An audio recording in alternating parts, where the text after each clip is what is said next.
தேவனுடைய போதனைகளை கேட்டு உங்கள் சுகவாழ்வு துளிர்க்க தொடர்ந்து இணைந்திருங்கள்.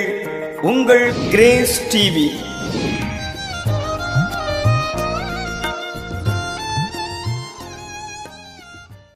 ஆண்டவரும் இரட்சகருமாகிய இயேசு கிறிஸ்துவின் நல்ல நாமத்தில் கிரேஸ் டிவி நேயர்கள் அனைவருக்கும் இயேசு கிறிஸ்துவின் நாமத்தில் அன்பின் வாழ்த்துக்கள். இந்த நாளிலே ஆண்டவர் நம்மோடு கூட பேச விரும்புகிற நல்ல ஒரு தேவ வார்த்தை மத்தேயு என்பவர் எழுதின நற்செய்தி நூல் 21ஆம் அதிகாரம் 22ஆம் வசனம். மேலும் நீங்கள் விசுவாசம் உள்ளவர்களாய் ஜெபத்தில் எவைகளை கேட்பீர்களோ அவைகளை எல்லாம் பெறுவீர்கள் என்றார். நம்முடைய ஆண்டவர் ஜெபத்தை கேட்கிறவர். வேதத்தில் அநேக பெயர்கள் ஆண்டவருக்கு இருந்தாலும், அநேக புனைப்பெயர்கள் சூட்டப்பட்டாலும், அருமையாய் சங்கீதக்காரனே தாவீது சொல்லுகிறான், ஜெபத்தை கேட்கிறவரே. நம்முடைய ஆண்டவருக்கு பெயர் ஜெபத்தை கேட்கிறவர். நீங்கள் விசுவாசம் உள்ளவர்களாகி ஜெபத்தில் எவைகளையெல்லாம் கேட்பீர்களோ அவைகளை நமக்கு தருகிறவர் என்று ஆண்டவர் சொல்லியிருக்கிறார். ஒருவேளை பலவிதமாய் நான் போராடி ஜெபித்திருக்கிறேன், பலவிதமாய் உபவாசம் இருந்து ஜெபித்திருக்கிறேன், பலவிதமான சூழ்நிலைகள் நான் ஜெபித்திருக்கிறேன், என் ஜெபம் கேட்கப்படவில்லையே என்று சொல்லி நீங்கள் அங்கலாய்த்துக் கொண்டிருக்கலாம். நீங்கள் விசுவாசத்தையும் கூட்டிக் கொள்ளுங்கள், ஆண்டவரிடத்திலே கேளுங்கள், போராடி ஜெபியுங்கள். நீங்கள் விசுவாசம் உள்ளவர்களாய் ஜெபிக்கிற எல்லா ஜெபத்திற்கும் ஆண்டவர் நல்ல ஒரு பதிலை கொடுப்பதற்கு காத்திருக்கிறார். நம்முடைய விசுவாசத்தை கனப்படுத்துகிறவர், நம்முடைய ஜெபத்தை கேட்கிறவர். நம்முடைய ஜெபத்தை கேட்டு ஆண்டவர் நம்முடைய வாழ்க்கையிலே அற்புதம் செய்கிறவர், அதிசயமான காரியங்களை நமக்கு தருகிறவர் என்பதை ஒரு நாளும் மறந்து போகாதிருங்கள். ஆண்டவராகிய கர்த்தருடைய கிருபை பெரியது என்பதையும் மறந்து போகாதிருங்கள். ஒரு அருமையான தேவ மனிதரை குறித்து நான் உங்களுக்கு சொல்ல விரும்புகிறேன். George Muller. அவர் தன்னுடைய விசுவாச வாழ்க்கையிலே பலவிதமான காரியங்களை கேட்டு பெற்றுக் கொண்டார், ஜெயமாய் வாழ்ந்தார். அவர் ஜெபித்த ஜெபத்திலே ஒன்று கூட தவறவில்லை என்று சொல்லி அவர் எழுதி வைத்திருக்கிறார். நான் ஜெபித்த ஜெபத்திலே ஆண்டவரிடத்தில் விசுவாசமாய் கேட்ட எந்த ஒரு ஜெபமும் எனக்கு தடையில்லாமல் பதில் கிடைத்திருக்கிறது, அற்புதங்களை பெற்றிருக்கிறேன், ஆச்சரியமாய் நடந்திருக்கிறது என்று சொல்லி தன்னுடைய சுய சரிதையிலே அங்கே பதிவிடுகிறார்.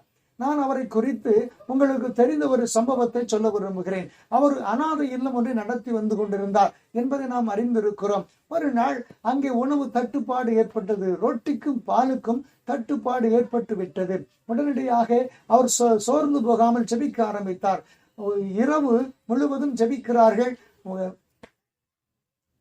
அவர் சோர்ந்து போகாமல் ஜெபிக்க ஆரம்பித்தார். ஜெபிக்க ஆரம்பித்தது மாத்திரமல்ல, அந்த அருமையான பிள்ளைகளை ஜெபிக்க அங்கே கற்றுக் கொடுத்து ஜெபித்துக் கொண்டிருக்கிறது.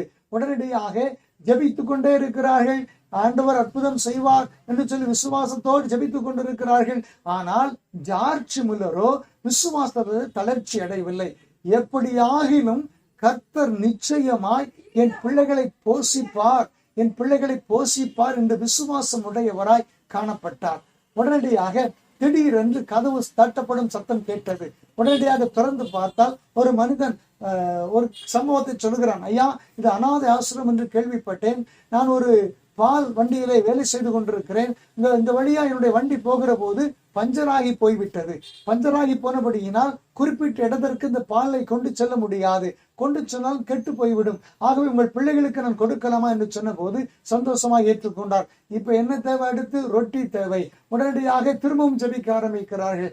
ஜார்ஜ் முல்லரோ விசுவாசத்தை விட்டு விடவில்லை, தளர்ந்து விடவில்லை, ஜெபித்துக் கொண்டே இருக்கிறார். ஜெபித்துக் கொண்டிருக்கிற போது திடீரென்று திரும்பவும் கதவு தட்டப்படும் சத்தம் கேட்டது. உடனடியாக திறந்து பார்த்தால் ரொட்டியை வைத்துக் கொண்டு நின்று கொண்டிருக்கிறார். ஏன் இப்படி என்று சொல்லி அவர் கேட்ட பொழுது, எப்படி இப்படி என்று சொல்லி கேட்ட பொழுது, அந்த மனிதன் சொன்ன ஒரு காரியம் வரை மிகுந்த சந்தோஷத்துக்குள்ளாய் விசுவாசத்தை தட்டி எழுப்பியது. அந்த மனிதன் சொன்னால், நான் இரவு 12 மணிக்கு நான் படுத்திருந்த பொழுது வேகமாக என்னை ஒருவர் தட்டி எழுப்பியது போல எழுப்பி, இத்தனை பிள்ளைகளுக்கு ரொட்டி வேண்டும், உடனே தயார் செய் என்று சொன்னது. நான் வேக வேகமாக தயார் செய்த போது குறிப்பிட்ட இடத்தை காண்பித்து ஆண்டவரை வர சொன்னார். வந்தேன் என்று சொன்னார். அந்த பிள்ளைகளோடு கூட சேர்ந்து ஆண்டவரை ஸ்தோத்தரித்தார் ஜார்ஜ் முல்லர். ஆம், நம்முடைய விசுவாசத்தை கனப்படுத்துகிறவர், நம்முடைய ஜெபத்தை கேட்கிறவர். இதை கேட்டுக்கொண்டிருக்கிற அன்பான தேவனுடைய பிள்ளைகளே, உங்கள் விசுவாசம் உள்ள ஜெபம் ஒரு நாளும் பதிலை கொண்டு வராமல் இருக்காது. கர்த்தர் நிச்சயமாய் நீங்கள் என்ன காரியத்துக்காக ஜெபித்துக் கொண்டிருக்கிறீர்களோ அந்த காரியத்திலே வெற்றியையும் அந்த காரியத்திலே ஜெயத்தையும் கொடுப்பார். நீங்கள் சோர்ந்து போகாமல் விசுவாசம் உள்ளவர்களாய் ஜெபியுங்கள். கர்த்தர் உங்களை ஆசீர்வதிப்பார். ஜெபிப்போமா? கிருபை நிறைந்த நல்ல ஆண்டவராகிய இயேசுவே, உம்முடைய அன்புக்காய் தயவுக்காய் நன்றி செலுத்துகிறோம். ஆண்டவரே, விசுவாசத்தோடு நாங்கள் ஜெபிக்கிற போது உங்கள் வாழ்க்கையிலே அற்புதங்களை செய்கிற வல்லமையுடையவர் அல்லவா நீர். விசுவாசத்தோடு ஜெபிக்கிறோம் ஆண்டவர்களுடைய வாழ்க்கையிலே காணப்படுகிற எல்லா தடைகளையும் நீக்கி எங்கள் ஜெபத்தை கேட்டு உங்களுடைய வாழ்க்கையில அற்புதம் செய்வீராக, அற்புதமான காரியத்தை நடப்பிப்பீராக. நீர் அப்படி நடப்பிக்க போகிறதற்காய் ஸ்தோத்திரம். இயேசுவின் மூலம் ஜெபிக்கிறோம் நல்ல பிதாவே. சோர்ந்து போகாமல் தேவனை விசுவாசியுங்கள். உங்கள் ஜெபத்தை கேட்டு ஆண்டவர் அற்புதம் செய்வார்.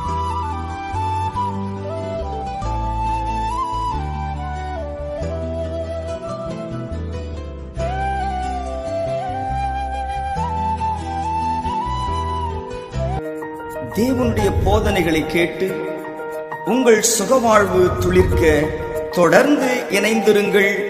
உங்கள் கிரேஸ் டிவி.